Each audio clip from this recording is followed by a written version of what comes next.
read a book and wondered, I want to write too. So how can I write? What do I use and how difficult is it going to be?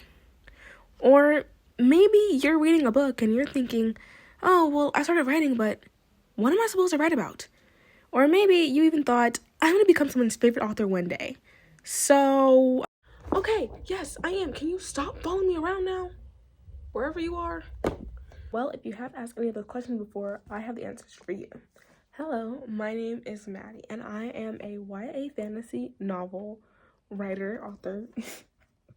And today I'm going to be telling you guys how you can write your own book and the process through it. I've never had anybody actually tell me that I'm their favorite author before because my book doesn't come out till the summer. I do know how to write a book and I have experience on it, and I know what I would never do again when writing a book and what I would do again or start doing when I write a book next time. So yeah, of course this is going to be extremely basic. I'm going to tell you guys all the basics of it. Maybe if you guys want like a much more, you know, in-depth video of this, I can make one. If that's something you guys want to see, tell me in the comments down below. But here I'm just going to tell you guys all the basics so that way you guys can get it down and packed, so that way you guys can have your writing journey begin. So the first thing you need to do is first of all, this is the most obvious thing, find out what your story is about. Don't just write to be writing. Don't write anything that's like nothing that you're passionate. Like if it's something you're not passionate about or something, you know, you don't even know where you're going with the story, don't write it, okay? Listen, I'm all for like a spontaneous every now and then, but if you don't know where the story is going and you don't even know what the plot is supposed to be, do not write it until you figure that out. Once you figure that out, then you can start writing your book. The thing with this is, if you start writing a book, you're eventually going to give up because you have no clue where you're going with it, because you didn't set up a plot in a good, you know, kind of setting in the first place. If you don't have the good qualities and the good set that you already had in mind, you're not going to go anywhere because you don't know what you're doing. You don't know what you're writing about. You don't understand what you're writing about because that was something that you did not plan. Second thing is outline your book. When I wrote my first book, I did not outline it, and that made it 10 times harder. I went through so many hardships and so many writer's blocks, and you know, I faced a lot of challenges when writing because I did not outline my book. But then I saw everybody else here writing so smoothly and flowing, and I was like, how are you doing this? And everybody was just like, outline your book. And I've started outlining my other books from now on, and that makes the process so much easier because I understand what I'm doing better and I'm enjoying what I'm doing better, and it's getting easier for me, to say the least. So outlining your book is a big do. Please outline your book, okay? And your outlines, I don't know how your outlines are going to be. You can do them chapter by chapter, which is what I do. I put chapter and then what the chapter contains. I don't like write it out and everything. I just put what I want the chapter to contain, and you know how many chapters I want to be, and like what the book is about, the characters, you know, the characters' features, etc., etc. So planning out your book can be a really big help because that can kind of give you an idea of where you're going with this, and you know, so you don't hit as many writer's blocks. Because when I didn't write my book, it took me a long time. Now I'm not saying if you don't outline your book, you're not gonna hit writer's blocks, but that's getting the hard part out of the way. Because the thing with chapters is, the thing that mainly causes writer's blocks is because you don't know what's happening next. You don't know what your chapters are going to contain or anything like that. So when you outline your book, although it might take some time, at least you already know what path you're trying to go down. So that makes it easier. You can just go from tab to tab writing. Figure out what you're going to write on. So there are so many different, you know, writing resources like Novelly, something like that. What is that website called? I don't know. I'm gonna have to figure it out. But there's Noveler, Google Docs, the Word documents, you know, PDF documents, all that stuff. So you gotta figure out what works for you. What's easiest for you to use? You know, what's something that you've been using for a while, so you already know how to understand how to use it, or you know, how is this gonna look when printing? How can you make your formats? Can you change your formats this way? What's much more flexible? Which one's more user-friendly for you? Which one's much more easier to use? These all come into play when it comes time to write your book, okay? Because trust me, if you don't have your format planned out, you're gonna be like, okay, how many pages do I actually have? You know, how is this looking if I have this in the correct format? You know, all that extra stuff. Next up, when you're writing your book, you need to figure out where you're gonna get your editor from. Where are you gonna get your editor from? Are you gonna hire them from a website? Are you gonna self-edit your book? Which I heard people say they do that a lot, but you know, sometimes you need a second pair of eyes. But if you self-edit your book, then props to you, girl, because I literally could never. But are you going to edit your book after writing it? You know, are you gonna get someone to do it? You need to figure that out, okay? That's just like a really major point. You need to figure out your plan. Once again, the entire purpose of this is planning. If you don't have a solid plan, you're going to end up somewhere where you're like, forget this, okay? Trust me, I didn't have a solid plan. There were so many times I wanted to give up writing. Did I? No, because after a few months, like 3 or 4 months, I finally got an idea to continue, but then I would hit that writer's block once again.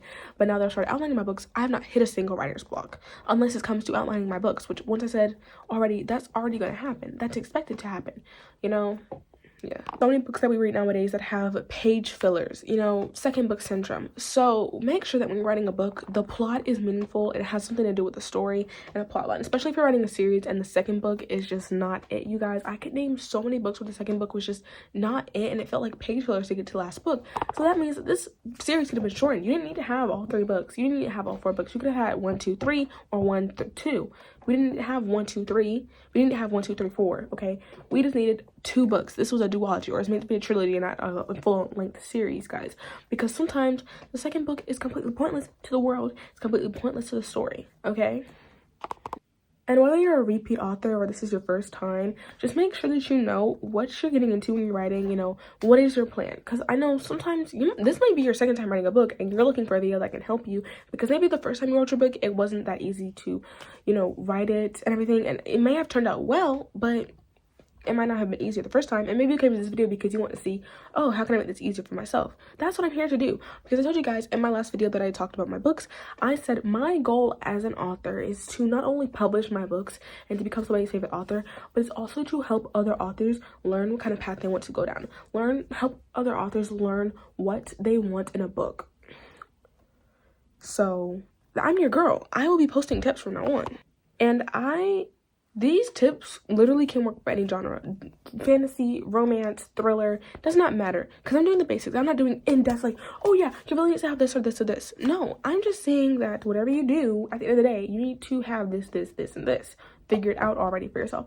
Now, I'm not saying planning is required. I know so many authors that, well, I've never met them, but I've read so many authors' great, amazing works that don't plan out their books. They never plan out their chapters beforehand, but their books still come out to be amazing.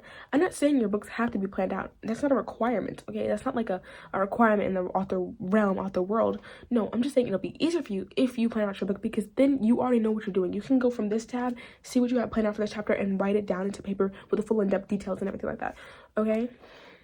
When writing your book, you do not want to go too much into detail. So this brings me to my next tip. You do not want to over-explain anything. I don't want to read a book and have the character telling me how they're feeling. I don't want to go into the book and tell me what is happening. No, I want to be able to see the scene play out in front of my eyes. So for example, let's say the prompt is something like, Jackie felt sad. Do you see how bland that is? No, you could say, Jackie had a gloomy look, or her eyes were drooped, or she looked disappointed, or there was like this something dark around her. You can say that her eyes were welling up with tears, or that there was pressure building up behind her eyes, or that she looked like she was holding back tears. These simple things can tell me that Jackie is sad. Example of over-explaining could be, oh yeah, Marcus tripped and fell and scraped his knee, and you know, they had to call the ambulance and such and such and such, and it keeps going. This also contains run-on sentences. This also could mean like information dumps, like, yeah, this happened this time. It's like this full paragraph of the past. There, we can make chapters for that. If you want to have information dumps, make separate chapters for information dumps. Do not put them in the middle of dialogue where like 2 characters are fighting and battling, and we hear, oh yeah, like a battle is, you know, this, and this, how this happened. If this is the point, we could have put that at the beginning. Do not randomly put information in the random parts of the book. Make sure that whatever you're saying has to do with the current scene. Now, you could say like, oh, but Maddie, let's say they're having a sword fight, and you could say, oh yeah, her brother died from a sword fight. You know, that's cool. That's great. There's so many books that have done, you know, the reason they don't want to fight is because somebody else has died in fights like that before. You don't have to put that in that specific place. You can put that at the beginning of the book, like, oh yeah, I'm so scared to sword fight, or like, I'm feeling worried and I'm shaking my boots about sword fighting because I had a family member that died from sword fighting and everything like that. But you do not have to put it in there like, 3 years ago, my brother died from sword fighting, and now I'm scared to sword fight, and now I'm in the middle of the sword. No, we don't need to have random information dumps. We don't need to have random trauma or information dumps unless it's like, you know, this character is explained to another character, like all this stuff. Because there's books where there's information dumps, but it actually has something to do with the dialogue, with the story. Like, let's say the one character comes to the other character, like, why do you act this way? Why are you this way? Why are you that way? And the character is just like, the other character is like, well, if you must know, YN, it's because this happened. That's fine, because the character asked, and that is to be expected. But if you're planning to do something like this, do not, you know, random information dumps. First of all, do not do random information dumps anywhere.